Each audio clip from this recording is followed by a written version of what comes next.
नमस्कार। आज हम अध्ययन करेंगे बीए पार्ट सेकेंड ईयर के प्रश्न पत्र फर्स्ट विश्व के प्रमुख संविधान में ब्रिटिश संविधान का अध्ययन। आज का हमारा टॉपिक है ब्रिटिश संविधान सिद्धांत एवं व्यवहार में अंतर। विश्व लिखित, निर्मित या विकसित कुछ न कुछ अवास्तविकताएं पाई जाती हैं, अर्थात उसमें सिद्धांत और व्यवहार में अंतर पाया जाता है। जैसे अमेरिकी संविधान में मंत्रिमंडल एवं राजनीतिक दलों का वर्णन तक नहीं मिलता, फिर भी ये दोनों संस्थाएं आज उसकी राजनीतिक व्यवस्था के अभिन्न अंग हैं। ब्रिटिश संविधान में भी अनेक अवास्तविकताएं हैं, परंतु यहाँ अवास्तविकताओं की मात्रा इतनी अधिक है कि यहाँ जो दिखाई देता वह है नहीं और जो है वह दिखाई नहीं देता। मुनरो का यह कथन ब्रिटिश संविधान के संदर्भ में पूरी तरह लागू होता है। ब्रिटेन में सिद्धांत और व्यवहार में अंतर का जैसे फर्स्ट है, वहां का संविधान क्रमिक विकास का परिणाम है, किसी संविधान सभा या समिति ने इसका निर्माण नहीं किया। दूसरा, ब्रिटिश लोग स्वभाव से रूढ़िवादी एवं अनुदारवादी हैं। वे अपनी प्राचीन संस्थाओं में समानुकूल सुधार कर लेना चाहते हैं, उन्हें समाप्त करना नहीं चाहते। तीसरा, वह परिवर्तन केवल संविधियों द्वारा नहीं बल्कि परंपराओं द्वारा हुए हैं। ब्रिटिश संविधान की अवास्तविकताओं तथा उसमें पाए जाने वाले सिद्धांत और व्यवहार के अंतर को हम निम्नलिखित बिंदु के आधार पर समझ सकते हैं। ब्रिटेन में सिद्धांतिक रूप से राजतंत्र है। शासन की सारी शक्तियां सम्राट या संप्रभु में निहित है। उसकी शक्तियां असीम हैं। वह शासन की शक्ति न्याय धर्म का स्रोत है। प्रशासन का सारे कार्य उसके नाम पर संपन्न होता है। वह कानूनों का निर्माता है। सारी नियुक्तियां उसके नाम से की जाती हैं। वह युद्ध की घोषणाएं, शांति वार्ताएं, संधियां उसके नाम से की जाती हैं। संप्रभु के आदेश के बिना संसद के लिए निर्वाचन संभव नहीं हो सकते। संप्रभु संसद के अधिवेशन बुलाता है, उनका विघटन करता है और संप्रभु के आदेश मिलने पर ही संसद द्वारा पारित विधेयक कानून का रूप लेते हैं। इस प्रकार ब्रिटिश शासन व्यवस्था में ऐसा कोई कार्य नहीं है जिसे संप्रभु के नाम पर न किया जाता हो। लेकिन संप्रभु नाम मात्र का औपचारिक प्रधान मात्र है। हरमन फाइनर ने लिखा है, यह विशाल गगनचुंबी तथा वैभवपूर्ण अट्टालिका है जिसके अंदर राजनीतिक शक्ति का शून्य स्थान है। सिद्धांत रूप से संप्रभु व्यवहार में उसके पास न आराम करने की न निर्णय लेने की शक्ति है। यह शक्ति प्रधानमंत्री और मंत्रिमंडल के पास है। संप्रभु प्रधानमंत्री को नियुक्त करता, परंतु उसका यह विशेष अधिकार परंपराओं द्वारा मर्यादित है। संप्रभु कॉमन सभा में बहुमत प्राप्त दल के नेता को ही प्रधानमंत्री पद पर नियुक्त कर सकता है और सरकार के कॉमन सभा में पराजित होने पर प्रधानमंत्री के त्याग पत्र देने की स्थिति में संप्रभु विपक्ष के स्वीकृत नेता को ही सरकार निर्माण का निमंत्रण दे सकता है। अन्य स्थितियों में भी, अर्थात जब कॉमन सभा में किसी राजनीतिक दल को स्पष्ट बहुमत प्राप्त न हो या बहुमत दल का कोई स्वीकृत नेता न हो या नेता पद के लिए दो या दो से अधिक दावेदार हो या राष्ट्रीय एवं आर्थिक संकट की स्थिति हो तो भी सम्राट सदन के नेता या प्रधानमंत्री को प्रस्तुत नहीं कर सकता। अर्थात सरकार निर्माण करने का उत्तरदायित्व पूर्ण रूप से प्रधानमंत्री का है, संप्रभु का नहीं। सैद्धांतिक रूप से संप्रभु मंत्रियों को नियुक्त करता है। वे उसके प्रासाद पर्यंत तक अपने पद पर बने रहते हैं, परंतु व्यवहार में मंत्री प्रधानमंत्री के परामर्श पर नियुक्त किए जाते हैं और उसी के परामर्श पर उन्हें पदच्युत किया जाता है। मंत्रिमंडल संप्रभु की इच्छा से शासन सत्ता को प्राप्त नहीं करता, वह जन इच्छा से सत्ता प्राप्त करता है और जन इच्छा के विरोधी होने से सत्ताच्युत होता है। सैद्धांतिक रूप से हम देखें तो शासन सत्ता का प्रयोग संप्रभु के नाम पर होता है, परंतु व्यवहार में उसका प्रयोग प्रधानमंत्री के नेतृत्व में मंत्रिमंडल करता है। इस प्रकार ब्रिटेन में प्रचलित ये दो कहावतें संप्रभु की वस्तु स्थिति को प्रकट करती हैं। कि सम्राट राज्य करता है, शासन नहीं।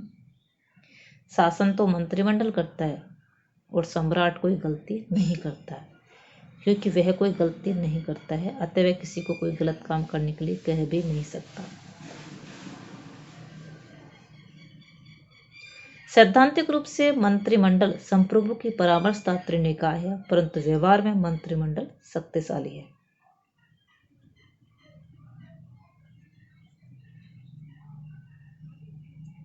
सैद्धांतिक रूप से संप्रभु संसद के अधिवेशन बुलाता है, उनका सत्रावसान करता है तथा उसे विघटित करता है, परंतु व्यवहार में वह इन विशेष अधिकार का प्रयोग प्रधानमंत्री के परामर्श पर करता है। सैद्धांतिक रूप से हम देखें तो संप्रभु कानूनों का निर्माता है, परंतु व्यवहार में ये शक्ति संसद को हस्तांतरित कर दी गई है। इस प्रकार हम देखें कि ब्रिटिश संविधान एक लोकतंत्रात्मक गणराज्य है, यह मुकुट युक्त गणराज्य है। यहाँ संप्रभुता जन समूह में निवास करती है, संप्रभु में नहीं। जनता शासन सत्ता का स्रोत है। सरकारें जनमत से बनती हैं, बिगड़ती हैं, और कानून जन इच्छा की अभिव्यक्ति है। दूसरा इसमें ये संसद के संबंध में अवास्तविकता है। सैद्धांतिक रूप से संसद सर्वोच्च है, उसकी कानून निर्माण की शक्ति असीमित है। वह किसी भी प्रकार के संवैधानिक एवं साधारण कानून का निर्माण कर सकती है। जैसा कि विद्वान डिलोम ने लिखा है कि ब्रिटिश संसद पुरुष को स्त्री और स्त्री को पुरुष बनाने के अतिरिक्त कुछ भी कर सकती है, अर्थात संसद सर्वोच्च है।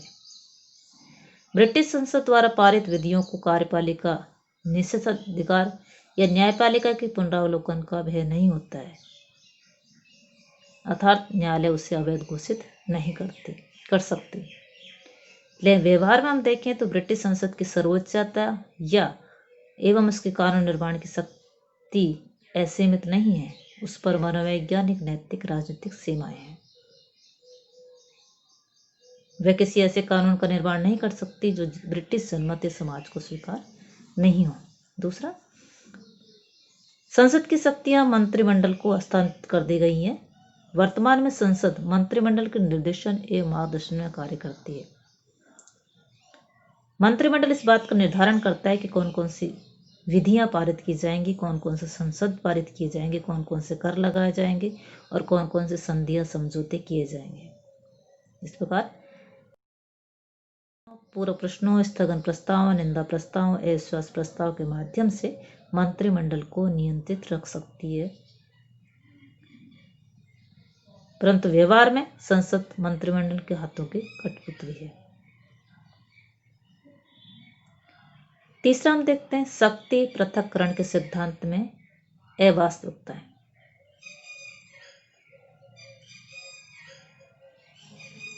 ब्रिटिश संविधान में देखने से ऐसा प्रतीत होता है कि ब्रिटिश संविधान में शक्ति पृथक्करण का सिद्धांत विद्यमान है। वह कार्यपालिका शक्ति मंत्रिमंडल में है, व्यवस्थापिका शक्ति संसद में और न्यायिक शक्ति न्यायपालिका में विद्यमान है, परंतु व्यवहार में इस तरीके से नहीं है। सैद्धांतिक संसदात्मक प्रणाली में यह सिद्धांत विद्यमान नहीं हो सकता। इस प्रणाली में मंत्रिमंडल अर्थात कार्यपालिका के सभी सदस्य व्यवस्थापिका के सदस्य होते हैं और वे उसके प्रति उत्तरदायी होते हैं।